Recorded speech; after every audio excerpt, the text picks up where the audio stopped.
여러분, 무거운 짐을 한참 동안 지고 다니다가 그것을 내려놓는 순간을 떠올려 보세요.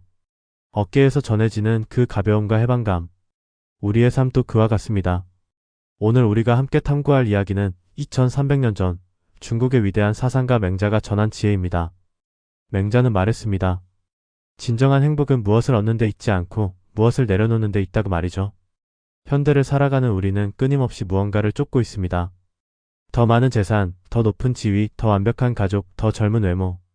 하지만 정작 우리가 행복해지려면 이 모든 것들로부터 자유로워져야 한다는 게 맹자의 핵심 메시지였습니다. 오늘은 맹자가 제시한 5가지 원칙을 통해 진정한 평안과 행복으로 가는 길을 함께 걸어보겠습니다. 시청하기 전에 좋아요와 구독은 저에게 큰 힘이 됩니다. 첫 번째 원칙, 재산에 대한 집착에서 벗어나라. 공자는 논어에서 이렇게 말씀하셨습니다. 군자는 의로움을 생각하고 소인은 이익을 생각한다. 이 말씀의 의미는 간단합니다. 진정으로 성숙한 사람은 돈이나 물질적 이익보다 옳고 그름, 즉 의로움을 먼저 생각한다는 것입니다. 여러분은 혹시 유산 분쟁으로 갈라진 가족들의 이야기를 들어본 적이 있나요? 부모님이 돌아가신 후 형제 자매들이 재산 때문에 법정에서 만나게 되는 안타까운 현실. 이런 일들이 왜 일어날까요? 바로 우리가 재산을 소유의 개념으로만 바라보기 때문입니다. 맹자는 이를 다르게 보았습니다. 재산은 우리가 잠시 맡아서 관리하는 것이지 영원히 우리 것이 아니라고 말이죠. 조선 후기의 실학자 정약용 선생을 생각해보세요. 그는 유배길에 올라 모든 재산과 지위를 잃었습니다. 하지만 그 시절 그가 남긴 글들을 보면 오히려 마음의 평안을 얻었다고 기록되어 있습니다. 물질을 잃고 나서야 비로소 내 마음의 부유함을 발견했다. 이것이 바로 맹자가 말한 첫 번째 지혜입니다. 재산에 집착하지 마세요. 그것들은 우리를 더 행복하게 만들어주지 못합니다. 오히려 우리의 마음을 무겁게 만들 뿐입니다. 두 번째 원칙, 체면과 명예의 허상을 깨달아라. 논어에는 이런 구절이 있습니다. 남이 알아주지 않아도 성내지 않으니 이 어찌 군자가 아니겠는가. 현대사회에서 우리는 끊임없이 타인의 시선을 의식하며 살아갑니다. SNS에 올린 게시물의 좋아요가 몇 개나 달렸는지, 회사에서 내가 어떻게 평가받고 있는지, 동창들 사이에서 내 위치는 어디인지. 하지만 이런 외부의 인정과 체면은 모래 위에 지은 집과 같습니다.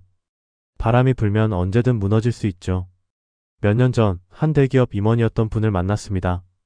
그분은 명예퇴직 후 작은 서점을 운영하며 이렇게 말씀하셨어요. 40년 동안 남들 눈치만 보며 살았는데 이제야 진짜 내가 누구인지 알 것 같다. 맹자는 이를 예견했습니다. 진정한 행복은 다른 사람의 인정에서 오는 것이 아니라 자신의 내면에서 우러나오는 것이라고 말이죠. 정약용 선생 역시 유배지에서 이런 깨달음을 얻었습니다. 한때 조선 최고의 지식인이었던 그가 유배지에서 농민들과 함께 밭을 갈며 진정한 자신을 발견했다고 기록했거든요. 여러분, 다른 사람들이 여러분을 어떻게 생각하든 상관없습니다.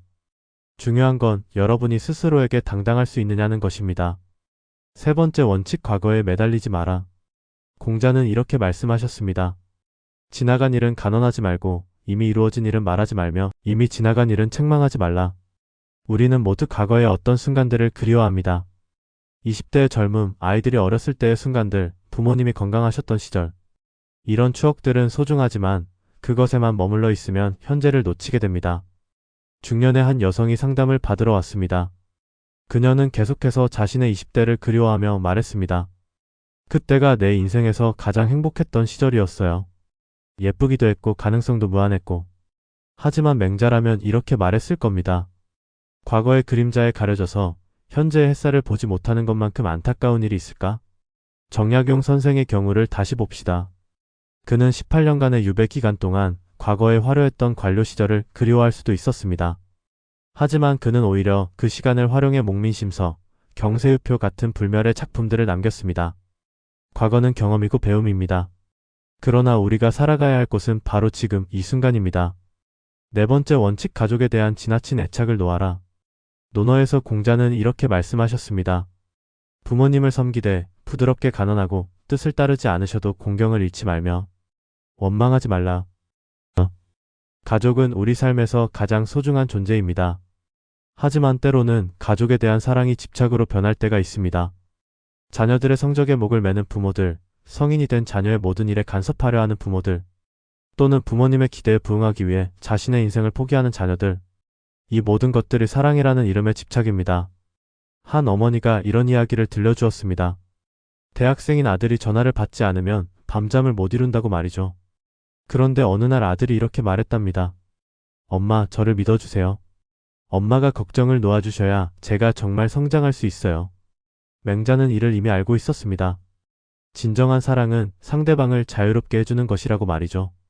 마치 새를 사랑한다면 새장에서 키우는 것이 아니라 하늘로 날려보내는 것처럼 말입니다. 정약용 선생도 유배지에서 고향에 있는 가족들을 그리워했지만 동시에 그들의 독립적인 삶을 믿고 기다렸습니다. 그의 편지들을 보면 가족에 대한 깊은 사랑과 동시에 건전한 거리감이 느껴집니다. 5번째 원칙, 젊음과 건강에 대한 강박에서 자유로워져라.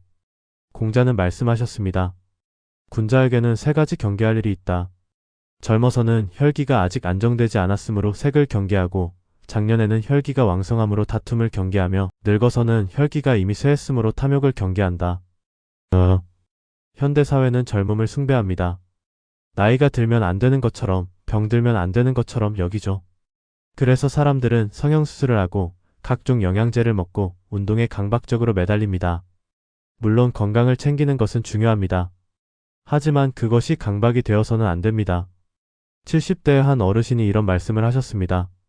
젊었을 때는 거울 보는 게 즐거웠는데 이제는 거울이 무서워. 그런데 어느 날 깨달았지. 내 얼굴의 주름 하나하나가 다 내가 살아온 이야기구나. 맹자는 이미 이를 알고 있었습니다. 우리의 몸은 계절과 같아서 봄이 있으면 겨울도 있다고 말이죠. 중요한 건 각 계절의 아름다움을 받아들이는 것입니다. 정약용 선생은 유배지에서 몸이 많이 쇠약해졌지만 그 시기에 오히려 정신적으로 가장 깊이 있는 사색을 했습니다.